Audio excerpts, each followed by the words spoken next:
Chahigi Ahanba Purnima Numitki quick to Wagadage, Hapatang share to Jerko Mamda.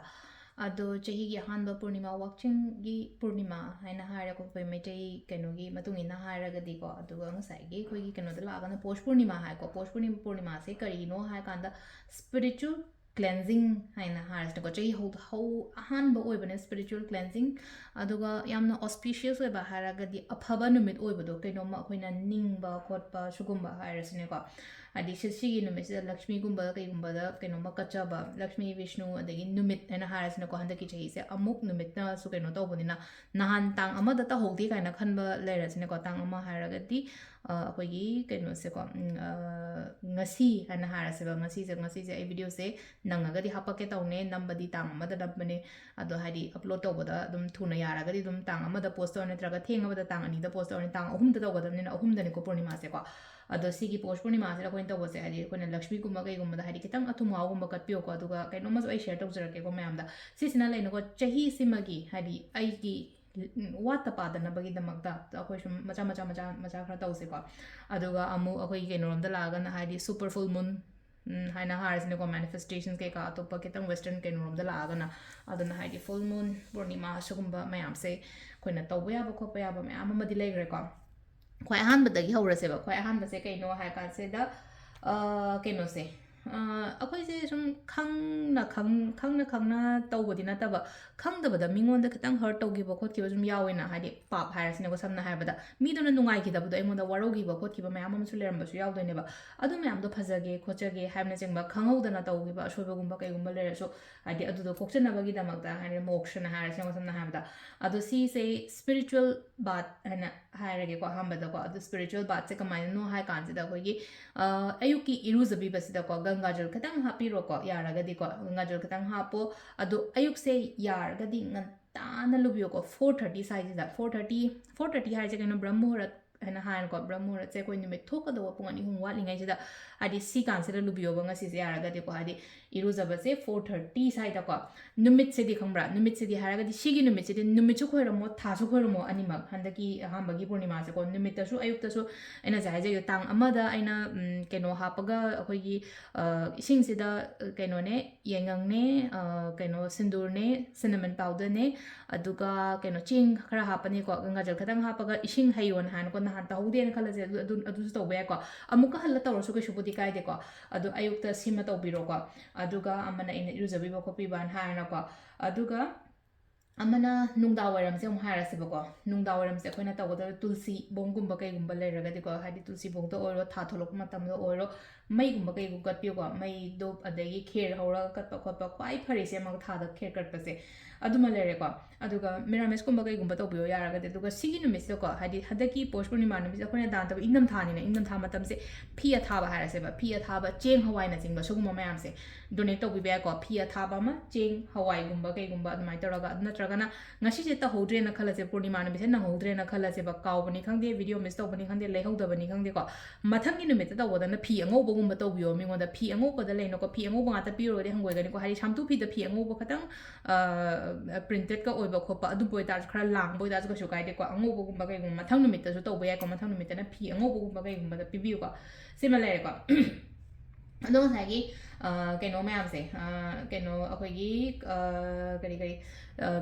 rituals kai ka manifestation hana ko khoina tawba ya se belief manifestation tawba ya ko hari purnima numit ta khoina tawba ya se number 1 belief ko belief ki video yawbane ko hadi mamang ki ko belief manifestation la khoina tawba ya ko hadi belief se iraga akoina burn taw thopodo ko belief manifestations tawba ya number 2 ko journal ibase ko every time a journal you dum hai ko hadi journal se may biro ko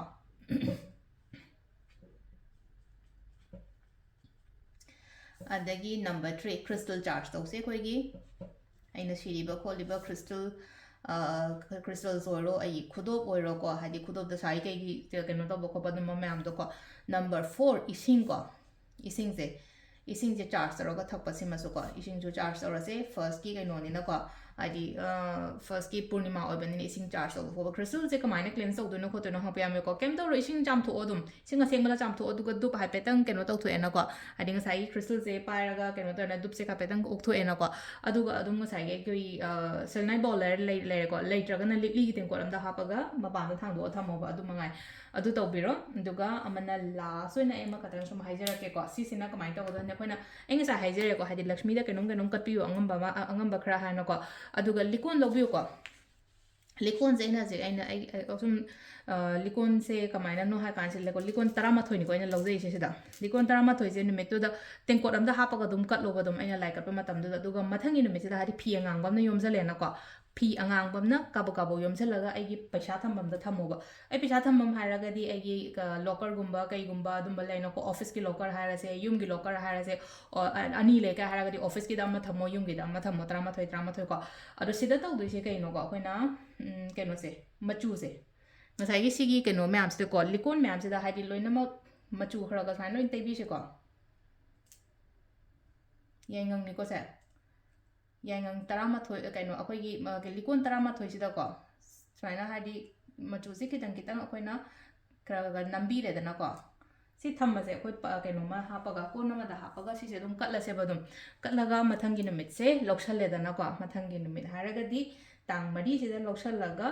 ꯐꯤ ꯑꯉꯥꯡꯕ ꯑꯃꯅ ꯀꯤꯁꯜꯂꯒ ꯀꯩꯅꯣꯗ ꯊꯝꯕꯤꯌꯣ ꯑꯩꯒꯤ ꯄꯩꯁꯥ ꯊꯝꯐꯝ ꯖꯒꯥꯗ ꯊꯝꯕꯤꯔꯣꯀꯣ ꯍꯥꯏꯗꯤ ꯁꯤꯗ ꯐꯤ ꯑꯉꯥꯡꯕ ꯀꯤꯕꯗꯤ ꯎꯠꯇ꯭ꯔꯦꯀꯣ ꯑꯗꯨ ꯇꯥꯔꯒꯁꯨ ꯐꯤ ꯑꯉꯥꯡꯕꯅ ꯀꯤꯁꯜꯂꯒ ꯑꯗꯨꯃꯥꯏꯅ ꯇꯧꯔꯒ ꯑꯗꯨꯃ ꯇꯧꯕꯤꯕ ꯌꯥꯔꯦꯀꯣ ꯑꯗꯨ ꯁꯤ ꯂꯩꯔꯦꯀꯣ ꯍꯥꯏꯗꯤ ꯄꯨꯔꯅꯤꯃꯥꯒꯤ ꯍꯟꯗꯛ ꯇꯧꯕ ꯌꯥꯕꯁꯦ ꯍꯥꯏꯗꯤ ꯁꯤꯗ ꯂꯩ ꯑꯩꯅ ꯍꯥꯏꯕꯨꯗꯤ ꯇꯥꯛꯄꯨꯗꯤꯗ ꯑꯗꯨꯒ ꯑꯃꯅ ꯅꯍꯥꯟ ꯆꯦꯛ ꯃꯦꯅꯤꯐꯦꯁꯇꯦꯁꯟ ꯇꯧꯍꯧꯗꯦ ꯅꯠꯇ꯭ꯔꯒ ꯇꯧꯍꯧꯗꯕꯅꯤ ꯈꯪꯗꯦ ꯀꯩꯅꯣꯝ XYZ ꯔꯤꯖꯟꯗꯒꯤ ꯅꯪꯍꯧꯗ꯭ꯔꯦ ꯈꯣꯠꯍꯧꯗ꯭ꯔꯦ ꯀꯥꯏꯅ ꯍꯥꯏꯔꯁꯦꯀꯣ ꯑꯗꯣ ꯆꯦꯛ ꯑꯕꯟꯗꯦꯟꯁ ꯆꯦꯛ ꯁꯦꯝꯕꯒꯤꯗꯣ ꯑꯕꯟꯗꯦꯟꯁ ꯆꯦꯛ ꯁꯦꯝꯕꯒꯤꯁꯦ ꯑꯃꯥꯎꯟꯇꯣ ꯏꯌꯣꯕ ꯃꯟꯊꯂꯤ ꯑꯃꯥꯎꯟꯠꯁꯨ ꯏꯌꯣ ꯀꯩꯁꯨ ꯀꯥꯏꯗꯦ ꯑꯗꯨꯒ ꯌꯔꯂꯤ ꯑꯃꯥꯎꯟꯠꯁꯨ ꯏꯌꯣꯕ ꯍꯟꯗꯛꯀꯤ ꯆꯍꯤꯒꯤ ꯑꯣꯏꯅ ꯑꯩꯅ ꯑꯩꯒꯤ ꯇꯥꯔꯒꯦꯇꯦꯠ ꯑꯃꯥꯎꯟꯠ ꯍꯥꯏꯕ ꯑꯃ ꯂꯩꯔꯝꯒꯅꯤꯅ ꯑꯩ ꯄꯩꯁꯥ ꯑꯁꯨꯛ ꯇꯥꯟꯒꯦ ꯑꯩꯒꯤ ꯂꯥꯛꯀꯗꯕ ꯐꯪꯒꯗꯕ ꯃꯌꯥꯝ ꯑꯃ ꯂꯩꯌꯦꯅ ꯈꯜꯂꯁꯦꯕ ꯇꯥꯟꯕ ꯈꯛꯇꯪꯒꯤ ꯋꯥ ꯅꯠꯇꯕ ꯃꯤꯅ ꯄꯤꯔꯛꯀꯗꯕ ꯑꯃꯥꯎꯟꯠ ꯑꯣꯏꯇꯥꯔꯒꯁꯨ ꯑꯩꯈꯣꯏ ꯏꯕ ꯌꯥꯏꯕ ꯁꯤꯗ ꯂꯩꯀꯣ ꯏꯕ ꯌꯥꯏꯁꯦ ꯂꯩꯁꯦꯀꯣ ꯑꯗꯣ ꯁꯤꯗꯤ ꯖꯁ ꯄ꯭ꯔꯤꯟꯠ ꯆꯦꯛꯅꯤꯀꯣ ꯍꯥꯏꯗꯤ ꯕꯦꯡꯛꯇ ꯀꯩꯗ ꯆꯠꯅꯕ ꯈꯣꯠꯄ ꯑꯗꯨꯝꯕ ꯅꯠꯇꯦꯀꯣ ꯑꯩꯈꯣꯏꯅ ꯁꯨꯝ ꯏꯆꯝ ꯆꯝꯅ ꯁꯨꯝ ꯅꯝꯖꯕꯅꯦꯀꯣ ꯑꯗꯨꯅ ꯁꯤꯗꯤ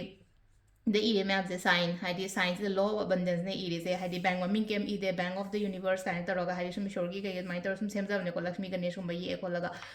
ꯑꯁꯤꯒꯤ ꯑꯕꯟꯗꯦꯟꯁ ꯆꯦꯛ ꯁꯦꯝꯕ ꯑꯃ ꯍꯥꯏꯗꯤ ꯃꯟꯊꯂꯤ ꯑꯣꯔ ꯅꯠꯇ꯭ꯔꯒ ꯀꯩꯅꯣꯒꯤ ꯌꯔꯂꯤꯒꯤ ꯑꯗꯨꯃꯥꯏꯅ ꯑꯗꯨꯒꯨꯝꯕ ꯑꯃ ꯇꯧꯕꯤꯕ ꯌꯥꯔꯦꯀꯣ ꯑꯗꯣ ꯁꯤꯗ ꯂꯩꯔꯦꯀꯣ ꯑꯩꯈꯣꯏꯒꯤ ꯍꯟꯗꯛꯀꯤ ꯂꯥꯛꯀꯗꯧꯔꯤꯕ ꯄꯨꯔꯅꯤꯃꯥ ꯅꯨꯃꯤꯠꯀꯤ ꯔꯤꯆꯨꯋꯦꯜꯁ ꯑꯦꯟ ꯃꯦꯅꯤꯐꯦꯁꯇꯦꯁꯟ ꯃꯃꯥꯡꯒꯤ ꯑꯩꯅ ꯉꯁꯥꯏ ꯑꯩ ꯉꯟꯇꯥ ꯍꯧꯒꯠꯂ ꯏꯔꯨ ꯃꯥꯏꯊꯖꯕ ꯑꯗꯒꯤ ꯂꯥꯏ ꯈꯣꯏꯔꯝꯕꯤꯕ ꯈꯣꯠꯄꯤꯕ ꯅꯨꯡꯗꯥꯡꯋꯥꯏꯔꯝꯒꯤ ꯀꯔꯤꯒꯤ ꯀꯔꯥꯒꯤ ꯑꯩꯅ ꯍꯥꯏꯔꯀꯣ ꯚꯦꯖꯤꯇꯦꯔꯤꯌꯟ ꯑꯣꯏꯕꯤꯌꯣ ꯌꯥꯔꯒꯗꯤ ꯁꯥ ꯉꯥꯒꯨꯝꯕ ꯆꯥꯕꯤꯒꯅꯣ ꯁꯤꯒꯤ ꯅꯨꯃꯤꯠꯁꯦꯀꯣ ꯑꯗꯣ ꯅꯦꯛꯁ ꯗꯦꯁꯦ ꯑꯉꯝꯕꯁꯨ ꯈꯔ ꯀꯩꯅꯣ ꯇꯧꯕꯤꯔꯣꯀꯣ ꯅꯦꯛꯁ ꯗꯦꯁꯦ ꯀꯩꯅꯣꯁꯨ ꯑꯣꯏꯔꯝꯒꯅꯤꯀꯣ ꯅꯦꯛꯁ ꯗꯦꯁꯦ ꯊꯥꯡꯖꯁꯨ ꯑꯣꯏꯅꯀꯣ ꯑꯗꯣ ꯅꯍꯥꯟ ꯃꯃꯥꯡꯒꯤ ꯊꯥꯡꯖ ꯇꯧꯍꯧꯗꯦ ꯀꯥꯏꯅ ꯍꯥꯏꯕꯁꯦ ꯑꯁꯤꯗ ꯇꯧꯕꯤꯔꯁꯨ ꯌꯥꯝ ꯐꯔꯅꯤ ꯃꯊꯪꯒꯤ ꯅꯨꯃꯤꯠꯁꯤꯗ ꯀꯩꯅꯣꯁꯤꯗꯀꯣ ꯑꯩꯈꯣꯏꯒꯤ ꯀꯔꯤ ꯇꯥꯡ 2-3ꯁꯦ ꯀꯩꯅꯣ ꯇꯥꯕꯅꯤꯅꯀꯣ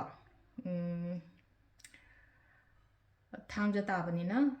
ꯑꯩꯅ ꯍꯧꯖꯤꯛ ꯍꯥꯏꯕꯗꯣ ꯐꯤ ꯑꯊꯥꯕ ꯍꯋꯥꯏ ꯆꯦꯡꯋꯥꯏꯅꯆꯤꯡꯕ ꯀꯩꯒꯨꯝꯕ ꯑꯗꯨꯃꯥꯏꯅ ꯑꯉꯝꯕ ꯈꯤꯇꯪ ꯇꯧꯕꯤꯌꯣꯀꯣ ꯍꯥꯏꯗꯤ ꯑꯩꯈꯣꯏꯅ ꯈꯤꯇꯪ ꯑꯩꯈꯣꯏ ꯃꯤ 10 ꯇꯧꯔꯛꯄ ꯃꯇꯝꯗꯗꯤ ꯐꯅꯌꯥꯝꯗꯤ ꯌꯥꯝꯕꯅꯤꯅ ꯐꯅꯌꯥꯝ ꯃꯇꯦꯡ ꯑꯣꯏꯒꯅꯤꯅꯀꯣ ꯑꯗꯨꯃꯥꯏꯅꯒꯨꯝꯕ ꯇꯧꯕꯤꯔꯣ ꯑꯗꯣ ꯁꯤ ꯂꯩꯔꯦꯀꯣ ꯉꯁꯤꯒꯤ ꯚꯤꯗꯤꯑꯣꯁꯦ ꯃꯌꯥꯝ ꯊꯦꯡꯛ ꯌꯨ